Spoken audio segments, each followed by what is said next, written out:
പ്രിയപ്പെട്ട സഹോദരി സഹോദരന്മാരെ, വളരെ സന്തോഷവും അഭിമാനവുമുണ്ട് ഇങ്ങനെയൊരു ചടങ്ങിലേക്ക് ക്ഷണിക്കപ്പെട്ടതിലും ഞാനിന്ന് ഇവിടെ ആയിരിക്കുന്നത്. വളരെ വർഷങ്ങൾക്ക് മുമ്പ്, ഒരു 10-15 വർഷങ്ങൾക്ക് മുമ്പ് യാദൃശ്ചികമായിട്ട് പരിചയപ്പെട്ട ഒരു അച്ഛനെയും മകനെയും തുടർന്നങ്ങോട്ടുള്ള ഈ 15 വർഷത്തിൻ്റെ ഇടയിൽ ഒരു കുടുംബ ബന്ധത്തിൻ്റെ ആഴത്തിലേക്ക് പോവുകയും അതൊരു സ്പിരിച്വൽ റിലേഷൻഷിപ്പായിട്ട് വളരുകയും ഒക്കെ ചെയ്ത ഒരനുഭവമാണ് എനിക്കുള്ളത്.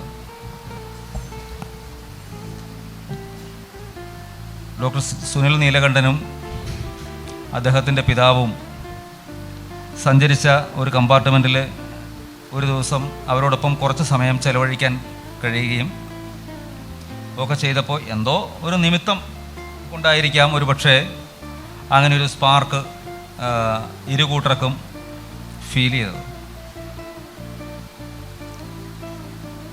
ഇവിടെ ഇരിക്കുന്ന ആളുകൾക്ക് ചിലപ്പോൾ എന്നെ, ഞാനന്നൊരു ഹോസ്പിറ്റലിൽ ഒരു നിത്യ സന്ദർശകനല്ലാത്തതുകൊണ്ട് അടുത്ത് വലിയ പരിചയം ഉണ്ടാവില്ല. എൻ്റെ പേര് PK ലാൽ. ഞാൻ ചെയ്യുന്നത് ഒരു ഗോശാലയുടെ നടത്തിപ്പാണ്. ഈ ഗോശാല 2010 ചെറിയ തോതിൽ തുടങ്ങി. ഇപ്പോൾ കുറച്ച് എസ്റ്റാബ്ലിഷ് ആയിട്ട് വരുന്നു. അപ്പോൾ ഈ പ്രവർത്തനങ്ങളെല്ലാം തന്നെ, ഈ ഗോശാലയുടെ നടത്തിപ്പ് ഒരിക്കലും ഒരു ബഡ് ഓഫ് റോസസ് ആയിരുന്നില്ല, ഇപ്പോഴും അല്ല. അപ്പം ഞങ്ങളെല്ലാം ചേർന്നിട്ടാണ്, ഡോക്ടറും ഒക്കെ ചേർന്നിട്ടുള്ള ഒരു ട്രസ്റ്റാണ് ഈ ഗോശാല മുമ്പോട്ട് കൊണ്ടുപോകുന്നത്. അപ്പോൾ ഇവിടുത്തെ ഒരു വിഷയം ഇന്നിപ്പോൾ ഈ സംസാരിക്കാനുള്ളൊരു വിഷയം സ്പിരിച്വൽ ഇക്കോളജിയാണ്. സത്യത്തിൽ ഈ ഒരു വിഷയം എനിക്ക് അസൈൻ ചെയ്തപ്പോൾ ഡോക്ടറിനോട് പറഞ്ഞിരുന്നൊന്നുമില്ല, ചോദിച്ചിരുന്നൊന്നുമില്ല. ഡോക്ടർ സ്വയം ബോധ്യത്തിൻ്റെ അടിസ്ഥാനത്തിൽ ആ സ്പിരിച്വൽ ഇക്കോളജിയെ സംബന്ധിച്ച് ഞാൻ സംസാരിക്കണമെന്ന് ഡോക്ടർ തീരുമാനിച്ചപ്പോൾ എന്തെങ്കിലുമൊക്കെ ഡോക്ടർക്ക് തോന്നിയിട്ടുണ്ടാവണം.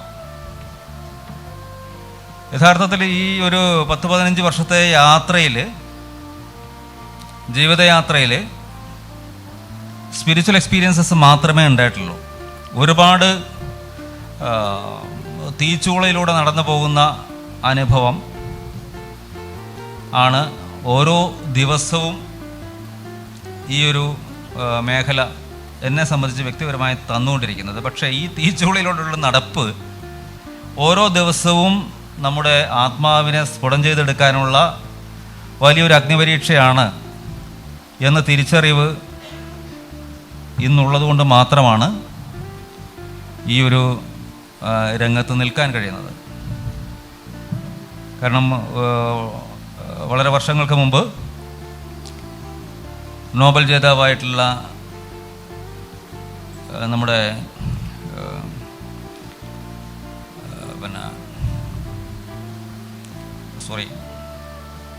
ഞാൻ ആ എക്സാമ്പിൾ അവിടെ നിർത്തുകയാണ്. അപ്പോൾ നമ്മൾ ചില കാര്യങ്ങൾ ചെയ്യാൻ കഴിയണമെങ്കിൽ നമുക്ക്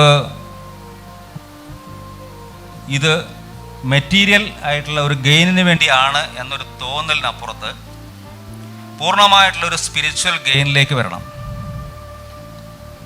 പലപ്പോഴും കോൺട്രവേഴ്സ്യൽ ആവാനുള്ള സാധ്യതകളുകൊണ്ടാണ് മദർ തെരേസയുടെ എക്സാമ്പിൾ ഞാൻ കോട്ട് ചെയ്യാനില്ലാത്തത്. അപ്പോൾ എനിക്ക് തോന്നിയിട്ടുള്ളൊരു കാര്യം, എൻ്റെ ഒരു പേഴ്സണലായിട്ടുള്ളൊരു കാഴ്ചപ്പാട് പറഞ്ഞുകൊണ്ട് ഞാൻ അത് നിങ്ങൾക്കെല്ലാവർക്കും പ്രാവർത്തികമാക്കാൻ പറ്റുന്നൊരു ഒരു മെസ്സേജാക്കി മാറ്റാൻ കഴിയുമെങ്കിൽ അതാണ് ഏറ്റവും നല്ലതെന്ന് തോന്നുന്നു എനിക്ക്. അതായത് ഈ യാത്ര വളരെയധികം, എന്നെ സംബന്ധിച്ചിടത്തോളം എൻ്റെ ജീവിതയാത്ര വളരെയധികം കഠിനമായിരുന്നു. ഇപ്പോഴും ആ കാഠിന്യം ദൈവം നിലനിർത്തുന്നുണ്ട്. അതെന്തിനാണെന്ന് കൃത്യമായി എനിക്ക് ബോധ്യമുണ്ട്. അപ്പോൾ വളരെ വർഷങ്ങൾക്ക് മുമ്പ്, ഏകദേശം ഒരു 10 വർഷങ്ങൾക്ക് മുമ്പാണെന്ന് തോന്നുന്നു, ഒരു ദിവസം എനിക്ക് ഫീൽ ചെയ്തത് ഈ നമ്മുടെ ചുറ്റിനുമുള്ള എൻവയോൺമെൻറ്റിൽ ഒരു പുൽച്ചെടിയാണെങ്കിൽ പോലും അത് എത്രമാത്രം ബ്യൂട്ടിഫുള്ളായിട്ട് ഡിസൈൻ ചെയ്തിരിക്കുന്നു എന്നുള്ളൊരു ചെറിയൊരു തോന്നൽ, ചിലപ്പോൾ നോർമലായിട്ട് ചിന്തിക്കുമ്പോൾ ചിലപ്പോൾ ഇവൻ വട്ടുപിടിച്ചാണോ എന്നുള്ള തോന്നൽ വന്നേക്കാം. ചിലപ്പോൾ ചുറ്റുമുള്ള എല്ലാ കാര്യങ്ങളെയും വളരെ ബ്യൂട്ടിഫുള്ളായിട്ട് ഈശ്വരൻ ഡിസൈൻ ചെയ്തിട്ടുണ്ട് എന്നൊരു തോന്നൽ വന്നപ്പോൾ ഞാനത് അന്ന് എൻ്റെ മെൻറ്റേഴ്സായിരുന്ന പല ആൾക്കാരുമായിട്ടും, അത് ചെറിയൊരു തോന്നൽ മാത്രമല്ല, ഈ പശുക്കളൊക്കെ ആയിട്ട് ഇടപെടുമ്പോൾ പശുക്കൾ മാത്രമല്ല സകല ജീവികളോടും ഉള്ള ഒരു കമ്പാഷനേറ്റ് ആയിട്ടുള്ള ഒരു അപ്രോച്ച്, മനുഷ്യനോടും മൃഗങ്ങളോടും നമ്മുടെ സഹജീവികളോടെല്ലാം ഉള്ള ഒരു കമ്പാഷനേറ്റ് ആയിട്ടുള്ള ഒരു അറ്റാച്ച്മെൻറ്റ്. സ്പിരിച്വാലിറ്റിയിൽ ഡിറ്റാച്ച്മെൻ്റ് ആണ് വേണ്ടത്, പക്ഷേ അവിടത്തേക്കുള്ള യാത്ര കുറച്ചുകൂടി ദീർഘമാണ് എന്ന് ഞാൻ വിശ്വസിക്കുന്നു. പ്യൂർ സ്പിരിച്വാലിറ്റിയിൽ നമുക്ക് വേണ്ടത് ഡിറ്റാച്ച്മെൻ്റ് ആണ്. ഈ ഡിറ്റാച്ച്മെൻറ്റിലേക്ക് എത്തണമെന്നുണ്ടെങ്കിൽ കുറച്ചുകൂടി കാതങ്ങൾ സഞ്ചരിക്കേണ്ടതുണ്ട് എന്നാണ് ഞാൻ തിരിച്ചറിയുന്നത്. അപ്പോൾ ഒരു പക്ഷേ ആ ഡിറ്റാച്ച്മെൻറ്റിലേക്ക് എത്തിയേക്കാം. അപ്പോൾ എല്ലാ ജീവജാലങ്ങളോടും എല്ലാത്തിനോടും തോന്നുന്ന ഒരു കമ്പാഷനേറ്റ് ആയിട്ടുള്ള, അതായത് സ്വന്തം ജീവന് തുല്യമായ പ്രാധാന്യം, അതൊരു വലിയ സ്പിരിച്വൽ ഫിലോസഫി ഒന്നുമല്ല. ഒരു മനുഷ്യന് അവനോട് തുല്യമായ രീതിയിലുള്ള റെസ്പെക്റ്റും ലവും തോന്നുന്ന ഒരവസ്ഥയാണ് മനുഷ്യത്വം എന്ന് മിനിമം പറയാൻ കഴിയുക. ഇന്ന് നമ്മുടെ ലോകത്ത് നമ്മൾ മാത്രമേ ആകാവൂ, ഞാൻ പറയുന്നത് മാത്രമേ ആകാവൂ, എൻ്റെ ഇച്ഛ മാത്രമേ നടക്കാവൂ എന്ന് ചിന്തിക്കുന്ന വളരെ സങ്കുചിതമായിട്ടുള്ള ഒരു ലോകത്താണ് നമ്മളിന്ന് ജീവിക്കുന്നത്. എൻ്റെ ഇഷ്ടം നടപ്പിലാക്കുന്നതിന് വേണ്ടി ചുറ്റുപാടുമുള്ള സാഹചര്യങ്ങളെ ട്യൂൺ ചെയ്യുന്നതിന് വേണ്ടി ഹിതവും അഹിതവുമായിട്ടുള്ള ഇടപെടലുകൾ നമ്മൾ ഓരോരുത്തരും നടത്തിക്കൊണ്ടിരിക്കുകയാണ്. അതുകൊണ്ടാണ് കൺഫ്യൂഷനും കയോസും നമ്മുടെ സമൂഹത്തിൽ നിലനിൽക്കുന്നത്. ഐറണിയാണെന്ന് തോന്നിയേക്കാം, മനുഷ്യൻ്റെ വിമോചന പ്രത്യയശാസ്ത്രങ്ങളിൽ ഏറ്റവും പ്രതീക്ഷ നൽകുന്ന ഒരു വാക്കായിരുന്നു കമ്മ്യൂണിസം. ഒരുവൻ അവരുടെ ശബ്ദം സംഗീതം പോലെ ആസ്വദിക്കുന്ന ഒരു വ്യവസ്ഥിതി എന്നാണ് മിനിമം കമ്മ്യൂണിസത്തിൻ്റെ ഡെഫിനിഷൻ. ഒരുപക്ഷെ അതിൻ്റെ അന്നത്തെ പ്രായോജകർ കാർൾ മാർക്സും എംഗൽസും ഒക്കെ ഉദ്ദേശിച്ചിട്ടുണ്ടാവുക അങ്ങനെയൊക്കെ തന്നെ ആയിരിക്കാം. ഒരാൾ വേറൊരാളുടെ ശബ്ദത്തെ പോലും സംഗീതമായിട്ട് ആസ്വദിക്കണം എന്ന് പറയാൻ അങ്ങനെ കഴിയണമെങ്കിൽ അടിസ്ഥാനപരമായിട്ട് നമ്മൾ നോക്കുമ്പോൾ ഒരു മെറ്റീരിയലിസ്റ്റിന് ചിലപ്പോൾ അത് കഴിഞ്ഞു എന്ന് വരില്ല.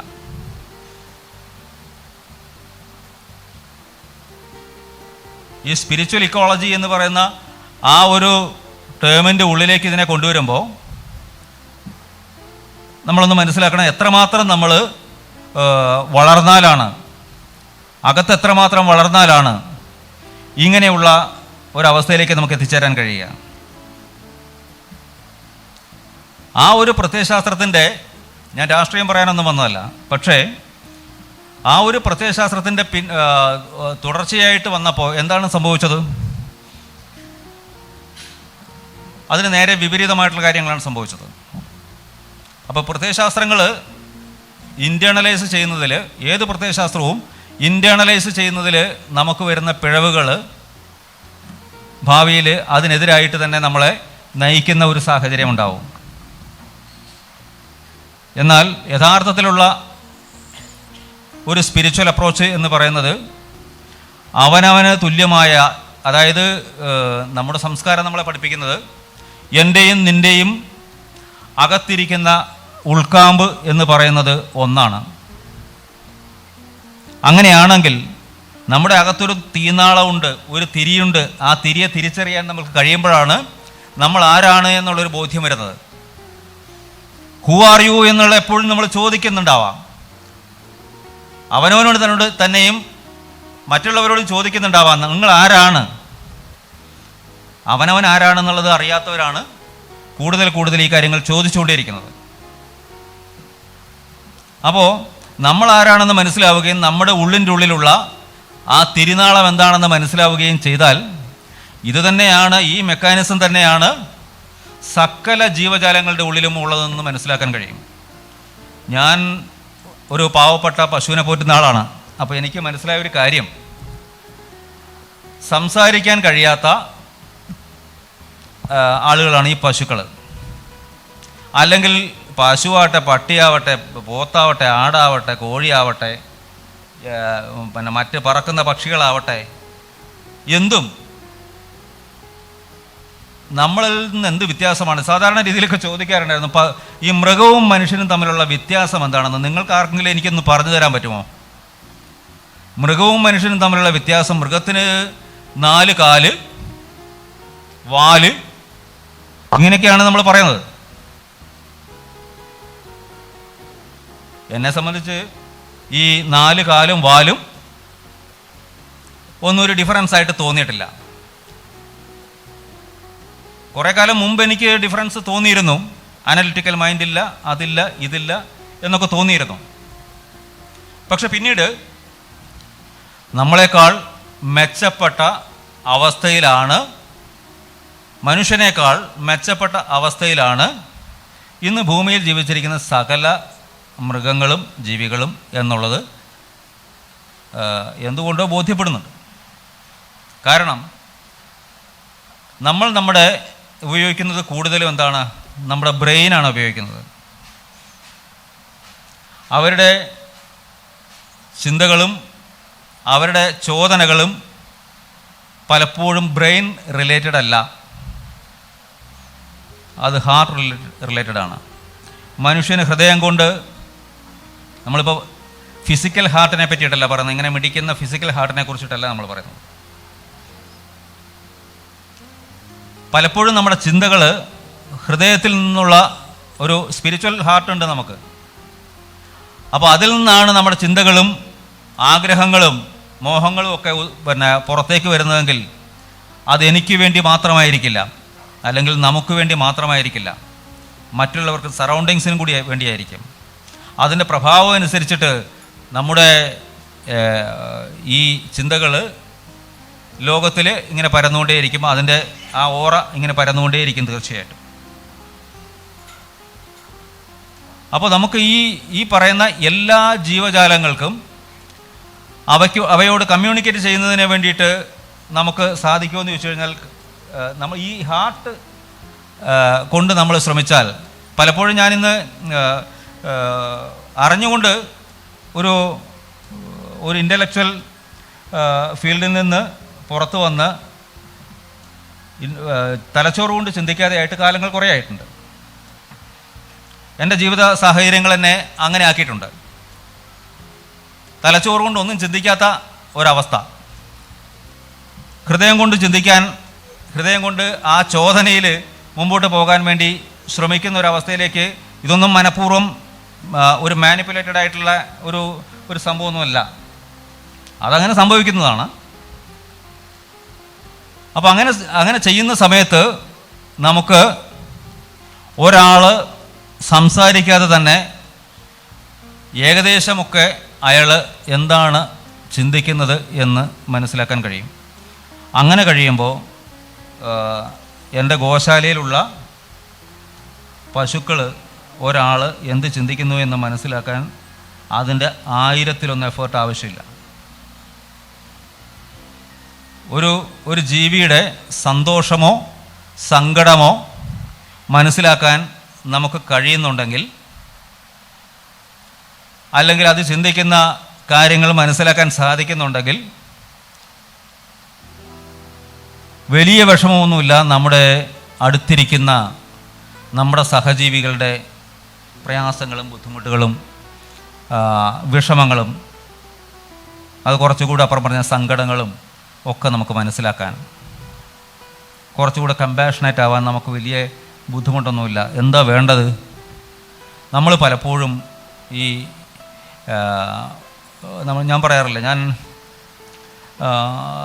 ഈ എയർ പിടിക്കുക എന്നൊക്കെ നമ്മൾ പറയാറുണ്ടല്ലോ. നമ്മളെല്ലാവരും ഈ എയറിനകത്താണ് ഉള്ളത് പലപ്പോഴും. ഒന്ന് ഇൻഫീരിയോറിറ്റി കോംപ്ലക്സ് കൊണ്ടാവാം എയർ ചില ആൾക്കാർക്ക് ഉണ്ടാകുന്നത്. അപ്പോൾ ഈ കോംപ്ലക്സുകളും പേടിയും ആങ്കറും ഒക്കെ കൂടി നമ്മളെ ആവശ്യമില്ലാത്ത ഒരു പൊയ്മുഖം എടുത്തിടാൻ നിർബന്ധിക്കുന്നുണ്ട്. ഈ പൊയ്മുഖങ്ങൾക്ക് പുറത്തേക്ക് വന്നാൽ കാര്യങ്ങൾ വളരെ ഈസിയാണ്. ഞാൻ ദ ആൽക്കമിസ്റ്റ് എന്നുള്ള നോവൽ വായിച്ചപ്പോൾ എങ്ങനെയാണ് പ്രകൃതിയോട് സംവദിക്കുക എന്നതിനെ സംബന്ധിച്ച് കാറ്റിനോടും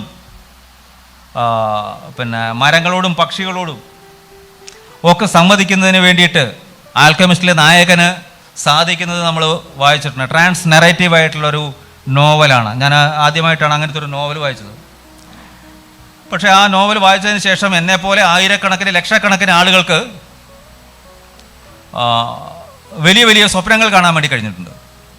അവരുടെ ജീവിത വീക്ഷണത്തെ തന്നെ പാരഡൈം ഷിഫ്റ്റ് ഉണ്ടാക്കാൻ പറ്റുന്ന ട്രാൻസ് നെറേറ്റീവായിട്ടുള്ള ഒരു കൃതിയായിട്ടത് മാറിയിട്ടുണ്ട് ലോകത്തിൽ.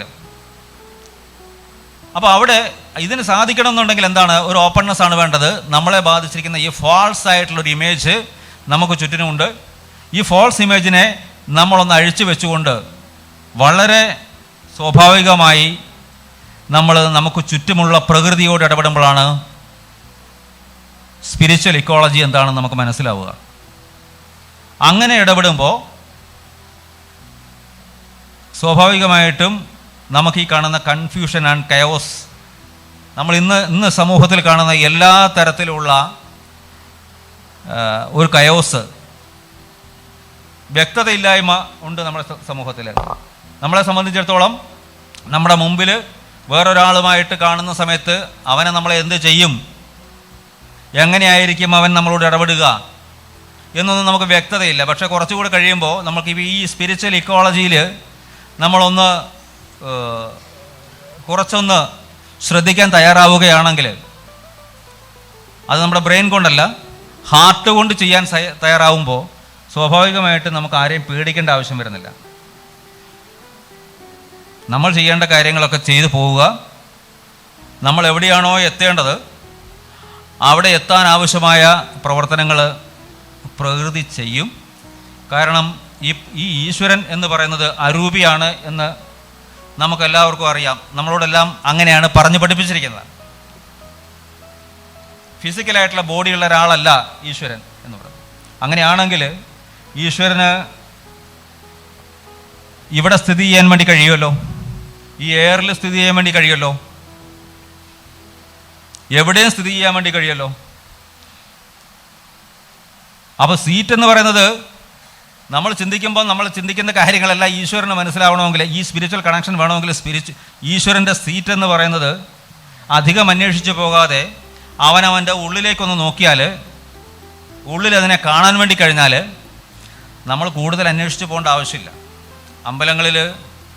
പല അമ്പലങ്ങളിലും പോയി, അല്ലെങ്കിൽ ഈശ്വര സാന്നിധ്യമുള്ള സ്ഥലങ്ങളിലെല്ലാം പോയി കണ്ണടച്ച് പ്രാർത്ഥിക്കുമ്പോൾ നമ്മൾ കണ്ണുകൊണ്ടല്ല കാണുന്നത്, നമ്മുടെ അകത്തുള്ള ഈശ്വരനെയാണ് കാണുന്നത്. അപ്പോൾ തീർച്ചയായിട്ടും നമ്മൾ ഓരോരുത്തരും നമുക്ക് സാധിക്കേണ്ട കാര്യം, നമുക്ക് ചുറ്റുമുള്ള ഒരു ജീവപ്രപഞ്ചത്തെ ശരിയായി ഒന്ന് കണ്ണ് തുറന്ന് കാണാനുള്ള ഒരു മനസ്സുണ്ടാവുക, നമ്മൾ കമ്പാഷനേറ്റ് ആയിരിക്കുക. എന്താണോ നമ്മൾ ഡെലിവർ ചെയ്യുന്നത് സ്വാഭാവികമായിട്ടും പ്രകൃതി അത് തിരിച്ച് റിട്ടേൺ 10 മടങ്ങായിട്ട് കൊടുക്കും എന്നുള്ള കാര്യത്തിൽ യാതൊരു സംശയവും വേണ്ട. ലോ ഓഫ് അട്രാക്ഷൻ എന്ന് പറയുന്ന ഒരു തിയറി നമുക്കെല്ലാവർക്കും അറിയാം.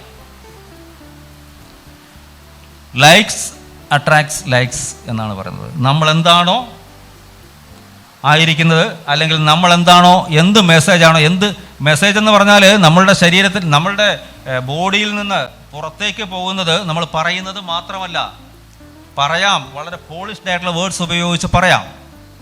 പക്ഷേ നമ്മളിൽ നിന്ന് പ്രവഹിക്കുന്ന എനർജി ഉണ്ടല്ലോ, ഒന്നും ചെയ്യാൻ പറ്റില്ല, ആർക്കും ഒരു കള്ളത്തരം കാണിക്കാൻ പറ്റില്ല. നെഗറ്റീവും പോസിറ്റീവ് എനർജി ഒന്നുമില്ല, energy is energy, that's all. പക്ഷേ ആ എനർജിയുടെ വേവ് ലെങ്ത്,